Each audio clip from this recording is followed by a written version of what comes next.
Good morning my dear students. स्वागत है आप सबका अपने ही फिट फॉर चैनल एग्जाम पर। जैसा कि हम लोगों ने चैनल का नाम रखा है फिट फॉर एग्जाम, तो इसमें चैनल में जो सबसे पहले वर्ड आता है फिट, तो हम लोग भी उसी बेस पर हम लोग उसी बेस पर प्रिपरेशन करते हैं, चाहे वो बोर्ड एग्जाम हो चाहे किसी कॉम्पिटेटिव एग्जाम की बात हो। ठीक है, तो वो सारे एग्जाम फिट क्यों नाम रखा? क्योंकि हम लोगों को एग्जाम के लिए हमेशा फिट रहना है। ठीक है, हमेशा प्रिपेयर रहना है, माइंड से भी और बॉडी से भी। ऐसा नहीं है कि हम लोगों का माइंड एकदम एग्जाम पर फोकस है और बॉडी पे हम लोग ध्यान नहीं दे रहे हैं, क्योंकि ये दोनों चीजों की जरूरत होती है आपको एग्जाम के टाइम में, कि आपकी बॉडी भी फिट रहे और माइंड तो फिट रहना ही चाहिए। तो ठीक है बच्चों, इसी के साथ हम लोग आज मैंने लिखा हुआ है कुछ इंपॉर्टेंट बातें। तो जैसा कि हम लोग क्लास 12th मैथमेटिक्स में काफी कुछ सीख चुके हैं और एग्जाम ड्यूरेशन आपका स्टार्ट हो चुका है। पहला एग्जाम आपका था इंग्लिश का और बाकी और भी एग्जाम कंटिन्यू आपके डेट शीट के अकॉर्डिंग लगे हुए हैं। तो मैथ्स का भी एग्जाम जो है 11 मार्च को आपका होगा। तो ठीक है, अब आप लोग अपनी प्रिपरेशन कर रहे हैं, नोट्स आपके पास होंगे। ठीक है, बुक्स हैं, जो भी बुक्स से या नोट से आप लोग पढ़ रहे हैं बहुत अच्छी बात है, पढ़ते रहिए। अब आज मैं आप लोगों से कुछ छोटी छोटी सी बातें करने आया हूं, कुछ बताने आया हूं, अपनी और आपकी कुछ सुनने आया हूं। तो अगर मैं बात करूं बोर्ड एग्जाम की, पहले हम लोग बोर्ड एग्जाम के बारे में कुछ बातें करते हैं। बोर्ड एग्जाम का क्या है? बोर्ड एग्जाम अपने डेट शीट के अकॉर्डिंग चलेंगे। हाँ, मैथ्स के बोर्ड एग्जाम में कुछ मुझे आप लोगों को बातें बतानी थी, मैंने काफी टाइम से सोच रखा था। बीच में कुछ थोड़ा सा प्रॉब्लम हो गई थी, हम लोग थोड़ा सा 2-3 दिन के लिए डिस्टर्ब हो गए थे। थोड़ा हमारे अभिषेक सर जो है बाहर चले गए थे और मैं भी थोड़ा बिजी था। तो खैर हम लोग फिर से आ गए आपके सामने। और बोर्ड एग्जाम की बात करें अगर, तो बोर्ड एग्जाम में क्या है, जैसे 12th के जो मैथमेटिक्स का एग्जाम है, बाकी सारे एग्जाम है, लेकिन मैथमेटिक्स में मैं आपको डीपली बता सकता हूं। मैथमेटिक्स में जो आपका ब्लूप्रिंट है एग्जाम में, तो उसमें क्या है, उसमें आपका section A, section B, section C and section D and last is section E, ये आपके सेक्शन आएंगे। ठीक है, इसमें आपके एमसीक्यूज क्वेश्चंस होंगे 20, इसमें आपके 2 मार्क्स के कुछ क्वेश्चंस होंगे, इसमें 3 मार्क्स के, ये 5 मार्क्स का, और ये आपका केस स्टडी होगा। तो ये जो एमसीक्यूज हैं मैं अपने एक्सपीरियंस से बता रहा हूं, क्योंकि मुझे जैसा लगता है बच्चों के, मैंने हम लोग की कोचिंग में बच्चे हमारी कोचिंग में बहुत सारे आते हैं, तो उनके माइंडसेट के अकॉर्डिंग, उनके जैसी उनकी थिंकिंग है, और जैसा मैंने अपनी कोचिंग में कई बार जो है ना, अपने ऑफलाइन कोचिंग में कई बार बच्चों का टेस्ट लिए हैं। ठीक है, तो उसमें क्या क्लियर हुआ, उसमें मुझे ये देखने को मिला है, मैंने कई बार सर्वे किया है, तो मुझे ये देखने को मिला है कि बच्चे सबसे ज्यादा जो इजी पोर्शन समझते हैं, सबसे ज्यादा वो समझते हैं सेक्शन ए को सबसे इजी पोर्शन। वो समझते हैं कि भाई एमसीक्यूज है, कुछ करना ही नहीं होता है, टाइम वेस्ट नहीं होता है हमारा, हम लोग 1 2 3 1 2 3 करते चले जाएं और हम लोगों को मार्क्स मिल जाएंगे। तो अगर मैं सारे सेक्शन की बात करूं तो सबसे टफ तो नहीं बोलूंगा, क्योंकि जिन बच्चों को आता है उनके लिए टफ कुछ नहीं है। हाँ, सबसे कंफ्यूजिंग पार्ट जो है, सबसे कंफ्यूजिंग सेक्शन जो है, वो आपका सेक्शन ए ही है बच्चों। सबसे कंफ्यूजिंग और सबसे कम मार्क्स जो आने के चांसेस होते हैं वो सेक्शन ए में। क्यों? क्योंकि ये सेक्शन जो है, ये केस स्टडी तो न्यू पार्ट है आपका, भी 1-2-3 साल से, 1-2 साल से आना स्टार्ट हुआ है, तो ये तो आपको रीड करना ही पड़ेगा। ये 3 सेक्शन की अगर मैं बात करूं, ठीक है, इन 3 सेक्शन में आपके पास टाइम, आपको इन तीनों सेक्शन में टाइम देना होगा, कि जब तक आप इसमें टाइम नहीं देंगे तब तक आप इसको सॉल्व नहीं कर पाएंगे। क्यों? क्योंकि सेक्शन बी और सेक्शन सी जो है, बी सी एंड डी, ये 3 सेक्शन है, ये आपके स्कोरिंग होते हैं बहुत अच्छे, क्योंकि आपको पता है ये 5 मार्क्स का हुआ, 3 मार्क्स का, 2 मार्क्स का। स्कोरिंग आपकी अच्छी, जो परसेंटेज बनेगी अच्छी, वो आपकी इन तीनों से ही बनेगी। हालांकि इसका बहुत बड़ा रोल है, क्योंकि ये 20 एमसीक्यूज होंगे, टोटल 20 मार्क्स के, इसका बहुत बड़ा रोल है। लेकिन कंफ्यूजन इसी में ही होता है सबसे। मैं आपको जो बताना चाह रहा हूं वो क्या है, सेक्शन ए, सेक्शन ए में सबसे बड़ी गलती जो होती है बच्चों से, सबसे बड़ी गलती होती है, जो मैंने सर्वे किया है बच्चों को, कई बच्चों को देखा है, सेक्शन ए में बच्चे सबसे ही ज्यादा अपना टाइम वेस्ट करते हैं। ठीक है, सबसे ज्यादा अपना टाइम वेस्ट करते हैं, क्योंकि सेक्शन ए में पहले भी मैं कई बार बोल चुका हूं, क्योंकि हम लोगों की एनसीईआरटी बुक में जो है वो ऑब्जेक्टिव क्वेश्चंस एमसीक्यूज नहीं दिए हुए हैं। तो एमसीक्यूज क्वेश्चंस नए टाइप के क्वेश्चंस होंगे, ऐसे कुछ क्वेश्चंस ऐसे होंगे जो आपने पहले कभी नहीं देखे होंगे, और कुछ कॉन्सेप्ट बेस होंगे, कुछ कुछ जो है डेफिनेशन टाइप से होंगे, क्योंकि कॉन्सेप्चुअल क्वेश्चंस वो एमसीक्यूज में बना देते हैं। तो उसके लिए आपको उस टॉपिक की नॉलेज होनी चाहिए। तो इसके लिए क्या है, अगर आपको सेक्शन ए आता है, अगर आपने सेक्शन ए के क्वेश्चंस पहले कभी रीड किए हैं या समझे हुए हैं, तो आपको सेकेंडों में सॉल्व कर देंगे आप, उसको टाइम उसमें बिल्कुल भी नहीं लगेगा। बात अगर होती है टाइम वेस्ट क्यों होता है, टाइम वेस्ट होने का सबसे बड़ा रीजन यही है कि सेक्शन ए में क्या होता है, कुछ ऐसे कंफ्यूजिंग क्वेश्चंस होते हैं, वो अगर आप पूरे मेथड से प्रॉपर लगाएंगे तो उसमें 100% टाइम वेस्ट होगा, बट वही क्वेश्चन कुछ ट्रिक से लग जाएंगे, और ट्रिक भी ऐसी कोई हाई फाई ट्रिक नहीं है बच्चों। मेन है प्रैक्टिस। अब जैसे ऑब्जेक्टिव एमसीक्यूज मैंने पहले एक बार बोला था कि हम लोगों की जो रेफरेंस बुक्स हैं, साइड बुक्स हैं, उसमें क्या है, उसमें एमसीक्यूज बहुत सारे दे रखे हैं, इतने एमसीक्यूज दे रखे हैं, आप लगाते लगाते थक जाएंगे, बट एमसीक्यूज खत्म नहीं होने वाले। तो उसको आप लगाइए, ठीक है, एमसीक्यूज आप उसमें से लगाइए, आप समझिए मत, ज्यादा पढ़िए मत। हाँ, जो कॉन्सेप्चुअल क्वेश्चंस हैं, जो डायरेक्ट आते हैं, जिसमें फॉर्मूले से या उस प्रोसेस से कोई मतलब नहीं है, सीधे कॉन्सेप्ट पे पूछ ले जाते हैं, तो उसको आप, वो उस टाइप के क्वेश्चंस को आपको याद भी करने होंगे। क्लियर है? तो इसलिए इनकी प्रैक्टिस जितनी ज्यादा करेंगे, और मैं ये गारंटी से बोलता हूं, अगर आपने प्रैक्टिस में 500 एमसीक्यूज लगा लिए, मिनिमम बता रहा हूं ये, मिनिमम अगर 500 एमसीक्यूज लगा लिए, तो बच्चों ये गारंटी है कि उनमें से कम 10 एमसीक्यूज 100% मिलेंगे आपको, 10 एमसीक्यूज। ठीक है, 10 एमसीक्यूज 100% उसमें मिल जाएंगे। तो अब आप ये बताओ, अगर आपने एमसीक्यूज 500 लगाए, ठीक है, और एमसीक्यूज ऐसे क्वेश्चंस होते हैं जो आपकी नजर से एक बार निकल जाता है, तो उसे आप कभी भूलेंगे नहीं। अगर कभी भी वो फ्यूचर में आपको दिख जाता है, तो आपको उसका ऑप्शन तक याद रहेगा। तो एमसीक्यूज अगर आपने 500 लगा लिए और 10 क्वेश्चंस आपको मिल जाते हैं, तो उन 10 क्वेश्चंस में आपको मुश्किल से 10 से 15 सेकेंड लगेंगे। ठीक है, बहुत ज्यादा अगर हम लोग मान लेते हैं, उन 10 क्वेश्चंस में अगर आपको अच्छे से याद है वो, तो उन 10 क्वेश्चंस में आपको बहुत ज्यादा लगेगा, तो बहुत ज्यादा 1 से 2 मिनट। तो 1 से 2 मिनट में अगर 10 क्वेश्चन सॉल्व होते हैं, तो आपको इन सेक्शन के लिए कितना टाइम बचेगा, सोचने वाली बात है ना।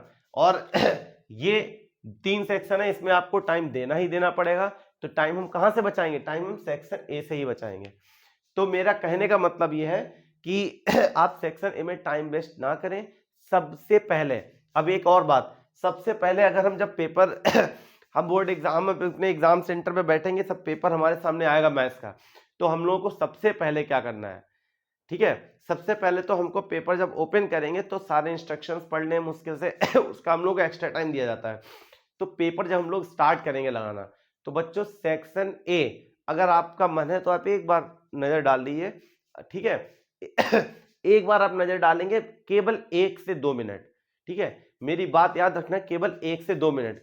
उस 1 से 2 मिनट में अगर आपको क्वेश्चंस आते होंगे एमसीक्यूज में, तो कम से कम 10 से 12 क्वेश्चंस या मिनिमम 10 क्वेश्चन तो आपसे सॉल्व हो ही जाएंगे, अगर आपको अच्छे से आता होगा। तो वो एक मिनट में, अगर 1 से 2 मिनट में आपने 10 से 12 क्वेश्चन सॉल्व कर दिए, इससे अच्छी क्या बात है। उसके बाद जैसे आपने 20 क्वेश्चन पे नजर डाली, आपने 10 क्वेश्चन सॉल्व कर दिए 1.5 मिनट में, ठीक है, तो बाकी के 10 क्वेश्चन आप मत छू, उस टाइम टच नहीं करने वो 10 क्वेश्चन, क्योंकि जितने हो गए वो आपको बहुत अच्छे से आते थे, जो नहीं हुए उसमें आपको कुछ कंफ्यूजन है। और 1 नंबर के लिए भाई हम क्यों अपना टाइम खराब करेंगे, सोचने वाली बात है ना। 1 नंबर के लिए अगर हम 1-2 मिनट खराब करेंगे तो बहुत बहुत बहुत गलत होगा हमारे लिए, क्योंकि ये 3 बैठे हुए हैं सेक्शन भाई, इनको कौन सॉल्व करेगा। तो हम लोग को ये ध्यान रखना है कि 10 से 12 क्वेश्चन हमने सॉल्व कर लिए, ठीक है, बहुत अच्छी बात है, बहुत खुशी की बात है, आपके माइंड से बहुत बोझ उतर जाए कि हाँ यार हमने 1 मिनट में 10 क्वेश्चन सॉल्व कर लिए, 10 नंबर हमारे रेडी हो गए। अब हम लोग डायरेक्ट उसके बाद आएंगे इन तीनों सेक्शन में। इन तीनों में कोई प्रेशर नहीं है, आप पे डिपेंड करता है, तीनों पे नजर डालिए, जो सेक्शन आपको सबसे इजी लगता है, चाहे वो सेक्शन डी हो, चाहे ई हो, चाहे बी हो, ठीक है। इन तीनों में जो सेक्शन आपको सबसे इजी लग रहा हो, जिसमें लग रहा हो हमको क्वेश्चन सबसे ज्यादा आज आएंगे, सॉल्व कर सकते हैं हम, तो वही सेक्शन आप उठाएं। बोर्ड एग्जाम में कॉपी के कॉन्सेप्ट उससे क्या कहते हैं, कॉपी पर सीरियल से करना कोई जरूरी नहीं है, ठीक है, ऐसा कुछ नहीं है। हाँ बस आप जो जैसे सेक्शन सी आपने लिखा, ऊपर लिखा आपने सेक्शन सी, ऊपर आपने लिखा एकदम बढ़िया सा बड़ा सा सेक्शन सी, और क्वेश्चन नंबर आपका जो भी है, क्वेश्चन नंबर सपोज दैट जो भी है 30 है, ठीक है, क्वेश्चन नंबर 30 डाला और यहां से आपने सॉल्यूशन स्टार्ट कर दिया। इस टाइप से अगर मेंशन करेंगे तो एग्जामिनर को कोई प्रॉब्लम नहीं होने वाली है, ठीक है। तो ये सीक्वेंस तो भूल ही जाइए, सीक्वेंस अगर हम करेंगे तो छोटे बच्चों की तरह तो फिर गड़बड़ हो जाएगा, तो हमको सीक्वेंस नहीं करना है, ठीक है। समझ में आ रही बात ना। तो सेक्शन ए को हम केवल एक नजर डालेंगे, 1 से 2 मिनट में जितने क्वेश्चन आते होंगे वो हो जाएंगे, और जितने नहीं आते हैं वो हम बाद में करेंगे, टाइम वेस्ट नहीं करेंगे। फिर हम लोग सेक्शन बी सी डी में से जो हमको सबसे इजी पार्ट लगेगा, जिसमें हमें लगेगा सबसे ज्यादा क्वेश्चन हम लोग सॉल्व कर सकते हैं, ठीक है, उसको हम लोग आराम से करेंगे, उसके बाद नेक्स्ट, फिर नेक्स्ट। तो ये तीनों सेक्शन निपटाने के बाद बाई चांस अगर कोई एक सेक्शन ऐसा होता है जो आपको बहुत ज्यादा टफ है कि आपको लग रहा है उसमें एक भी क्वेश्चन सॉल्व नहीं हो पाएगा, तो हम लोग क्या करेंगे, तो हम लोग उसको छोड़ देंगे। फिर हम लोग क्या करेंगे, अपना सेक्शन ई केस स्टडी पर, केस स्टडी जितना बच्चों को टफ लगता है, जितना बच्चे कंफ्यूज होते हैं कि केस स्टडी नया टॉपिक है, हम लोग कैसे करेंगे बच्चों, केस स्टडी आपको बहुत ईजी है, बस उसमें जो स्टेटमेंट दिया होता है उस स्टेटमेंट को आप पढ़िए, तो इतना इजी है केस स्टडी। आप किसी भी प्रैक्टिस सेट आप लोग लगा ही रहे होंगे, तो प्रैक्टिस सेट में, हाँ कुछ प्रैक्टिस सेट में कुछ केस स्टडी बहुत ज्यादा कॉम्प्लिकेटेड बना देते हैं, लेकिन बच्चों ये गारंटी है बोर्ड एग्जाम में कॉम्प्लिकेटेड केस स्टडी नहीं आने वाला है, बहुत नॉर्मल सा आएगा, इसलिए बिल्कुल रिलैक्स रहिए, कोई टेंशन वाली बात नहीं है, बहुत ईजिली आपसे हो जाएगा, ठीक है। फिर लास्ट में हम लोग सेक्शन ई पे एक के जो बच्चे क्वेश्चन वो सॉल्व करेंगे। एक और इंपॉर्टेंट बात, आपने सपोज दैट सेक्शन ए के 10 क्वेश्चंस कर दिए, 10 छोड़ दिए, तो जब आप ये तीनों सेक्शन सॉल्व करेंगे ना, तो इन तीनों सेक्शन से कई हिंट्स हमको इन 10 क्वेश्चंस, बचे हुए 10 क्वेश्चंस की हिंट्स यहां से मिल सकती हैं, क्योंकि भाई टॉपिक तो वही है, तो यहां से जब हम पूरे बड़े बड़े क्वेश्चंस कॉन्सेप्ट वाइज पूरा सॉल्व करेंगे, पूरे स्टेप वाइज करेंगे ना, तो इनके स्टेप से कुछ ना कुछ हेल्प हमको 4 से 5 क्वेश्चंस में मिल जाती है, कई सेट में मैंने देखा है, ठीक है। तो इसलिए जो है आप इसको सॉल्व करें, इसकी हेल्प आपको यहाँ, हाँ ऑब्जेक्ट एमसीक्यूज की हेल्प आपको यहाँ नहीं मिलने वाली, क्योंकि ये तो वैसे ही बहुत हमें जो है स्टेप वाइज करना है, ठीक है। तो ये कुछ बातें मुझे आप लोगों को बतानी थी बोर्ड एग्जाम से रिलेटेड, तो आप इसका एग्जाम में बहुत ध्यान रखिएगा। एक बात मैं आपको बता दूं, आप साल भर कितना पढ़ते हैं, आप साल भर कितना भी पढ़ लें, कितना भी पढ़ लें या कितना भी ना पढ़ें, कोई मैटर नहीं करता है, मैटर ये करता है कि आपके बोर्ड एग्जाम में आपने उस 3 घंटे में क्या लिखा है जाकर, ठीक है। कई बच्चे होते हैं साल भर बहुत पढ़ते हैं और बोर्ड एग्जाम में अगर थोड़ा सा माइंड थोड़ा सा गड़बड़ हो गया, डिस्टर्ब हो गया, थोड़ा सा टेंशन में चले गए, तो वहां पर कभी कभी ऐसा गड़बड़ हो जाता है, बट ऐसा आप लोगों के साथ नहीं होगा, टेंशन मत लीजिए, एकदम फ्रेश माइंड जाएंगे एग्जाम में, कूल माइंड एकदम बढ़िया सा, ठीक है, अच्छा सा खा पी कर जाएंगे बिल्कुल रिलैक्स होकर, तो कुछ गड़बड़ नहीं होगा, ठीक है। क्योंकि वो 3 घंटे जो ऐसे होते हैं ना, वो आपकी पूरी साल की मेहनत को शो करेंगे, वही 3 घंटे, तो उस 3 घंटे में आप अपना 100% दीजिए, क्लियर है बच्चों। तो ये कुछ बातें मुझे बतानी थी आपको, तो आप ध्यान रखिएगा, और ये केवल मैथ्स के लिए नहीं है, ये सारे एग्जाम के लिए है, चाहे केमिस्ट्री, फिजिक्स, इंग्लिश, कोई भी सब्जेक्ट हो, ठीक है। अभी आपका फिजिक्स का बचा है, तो कोई भी सब्जेक्ट हो उससे कोई मतलब नहीं है, हर सब्जेक्ट पे आप ध्यान दीजिए, जो टॉपिक आपको बहुत अच्छे से आता है वो आप सबसे पहले अटेम्प्ट करेंगे, ठीक है, सीक्वेंस बनाने की जरूरत नहीं है बच्चों। तो ये तो हम लोग बोर्ड एग्जाम से रिलेटेड कुछ बात कर रहे थे। अब मैं आप लोगों को बच्चों कुछ थोड़ा सा बताऊंगा एनडीए से रिलेटेड। मैंने आपसे बोला था कि एनडीए का भी एग्जाम जो है 16 अप्रैल को लगा हुआ है और अब एनडीए का एग्जाम 16 अप्रैल को लगा तो है, बट कुछ बच्चों का बोर्ड एग्जाम चल रहा है, उनका एनडीए का भी लगा होगा, ठीक है, अच्छी बात है, आप बोर्ड एग्जाम दीजिए उसके बाद आप एनडीए की प्रैक्टिस कीजिए। तो अभी तो अप्रैल के अकॉर्डिंग, ठीक है, 16 अप्रैल को एग्जाम लगा हुआ है आपका, तो अप्रैल के अकॉर्डिंग अगर मैं बात करूं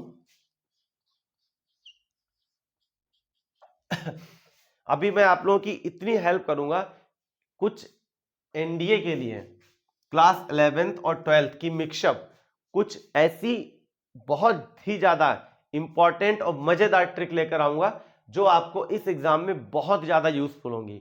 ठीक है, तो एग्जाम तक आपकी जो है बहुत अच्छी अच्छी ट्रिक्स चलेंगी। मुश्किल से छोटा सा, बहुत छोटा सा वीडियो बनाऊंगा बच्चों, टाइम वेस्ट नहीं करूंगा, लेकिन ये वादा है आपसे, आपको ऐसी ट्रिक्स मिलेंगी जिससे आपको आनंद आ जाएगा कि हाँ लगेगा कि जो है विनीत सर की ट्रिक्स का यूज करके हम एनडीए एग्जाम क्वालिफाई कर सकते हैं। ठीक है, और एनडीए तो वैसे भी एकदम बहुत बढ़िया एग्जाम होता है, उसमें तो सभी बच्चों का, कई बच्चों का सपना होता है एनडीए क्लियर करने का। तो मैं बच्चों पूरी कोशिश करूंगा, अच्छी से अच्छी ट्रिक्स ढूंढ कर लाऊंगा आपके लिए, और जो आपके क्लास 11th और 12th में जो भी आपके कॉन्सेप्ट क्वेश्चंस आते हैं, जितने टॉपिक से रिलेटेड, उन सभी टॉपिक के लिए मैं जितनी अच्छी से अच्छी ट्रिक ला पाऊंगा लाऊंगा आपके लिए, और वो सारी एग्जाम में यूजफुल होने वाली है। तो ये आपका एनडीए से, और हाँ कुछ ऐसे टॉपिक हैं जो अभी मैं थोड़ा सा एनालिसिस करूंगा, तो फिर मैं आपको पूरा एनडीए का एक हम लोग एनडीए की पूरी वीडियो बनाएंगे। ठीक है, उस वीडियो में हम आप लोगों को एनडीए के बारे में पूरा कॉन्सेप्ट से समझाएंगे कि क्या होता है एनडीए, कैसे एग्जाम होता है इसका, क्या क्या आता है, कौन से मेजर टॉपिक है, कौन से माइनर टॉपिक है, सब कुछ क्लियर करूंगा। ठीक है, तो जो मेजर टॉपिक है, जो हम लोगों के मैथ्स में मेजर टॉपिक है, मतलब जो सबसे ज्यादा मार्क्स है जिस टॉपिक से आता है, उन टॉपिक को मैं आपको बहुत अच्छे से समझाऊंगा बच्चों। ठीक है, और ट्रिक्स की बात रही, ट्रिक्स तो आपकी पर डे आती रहेंगी, उनकी आप टेंशन ना लें। तो बस 4 से 5 दिनों के अंदर जो है अभी आज जो हुई है आज मैं बात करूं, आज आपकी जो डेट है वो 28 है ना, तो कल है आपकी 1 मार्च। तो मैं बच्चों एक बात बताऊं आपको, अब आपका जो 11th मार्च को एग्जाम है मैथ्स का, ठीक है, जैसे ही मैथ्स का एग्जाम कंप्लीट होगा उसके 1-2 दिन के बाद, ठीक है, मैं आपका एनडीए की जो वीडियोस हैं वो स्टार्ट कर दूंगा, और एनडीए की क्लासेस आपकी स्टार्ट हो जाएंगी। शॉर्ट ट्रिक्स कॉन्सेप्ट जो भी है आपका, बहुत अच्छे से एनडीए का क्लासेस चलेगा, उसको आप जरूर देखिएगा, लास्ट तक देखिएगा, क्योंकि कौन सी ट्रिक एग्जाम में यूज हो जाए कुछ नहीं कर सकते हैं। ठीक है, तो बस इतनी कुछ बातें करने का, तो जो है क्या बात करें, बातें बहुत हैं आप लोगों से करने के लिए।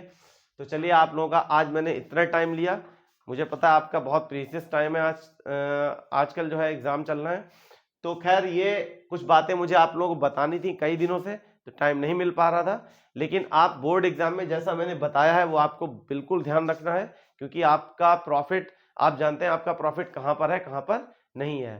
ठीक है, तो बात रही एनडीए की, तो वो मैं आपका बिल्कुल एकदम अच्छे से स्टार्ट करूंगा, और शॉर्ट ट्रिक्स के अकॉर्डिंग बहुत बढ़िया से लेकर आऊंगा। ठीक है, तो ये तो हो गई एनडीए की बात।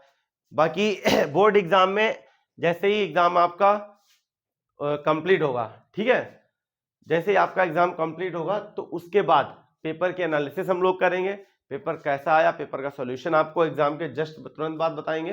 ठीक है ऐसा चलता रहेगा आपका, तो आप बिल्कुल टेंशन मत लीजिए, मैं आपका पूरा एकदम साथ हूं, बस आप जी तोड़ मेहनत करते रहिए, एमसीक्यूज आप जरूर प्रैक्टिस कीजिएगा। ठीक है और 12th के जैसे कि मैं अपना कॉन्सेप्ट लेकर चल रहा था, सेकेंड बुक में मैंने बताया था कि वेटेज जो है वो सेकेंड बुक का 12th में सबसे ज्यादा है मैथ्स का, तो सेकेंड मैथ्स की जो सेकेंड बुक है उसमें से कुछ इंपॉर्टेंट क्वेश्चंस मैं आपको बताऊंगा, और जो हम लोगों के पास थोड़ा बहुत टाइम बचा है भी एग्जाम का, मैथ्स के एग्जाम का, तो बच्चों एमसीक्यूज भी मैं आपको लोगों के लिए लेकर आऊंगा अच्छे से अच्छे, और जो टॉपिक सेकेंड बुक के जो इंपॉर्टेंट टॉपिक है, चाहे like integration, application of integral, differential equation, और आपका जो है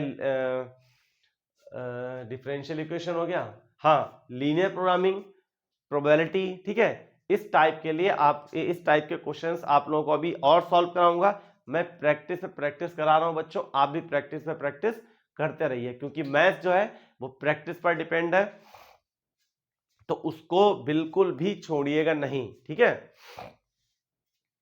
और हाँ अगर मैं बात करूं बोर्ड एग्जाम के बारे में थोड़ा सा अभी 1 मिनट बच्चों रुकिएगा।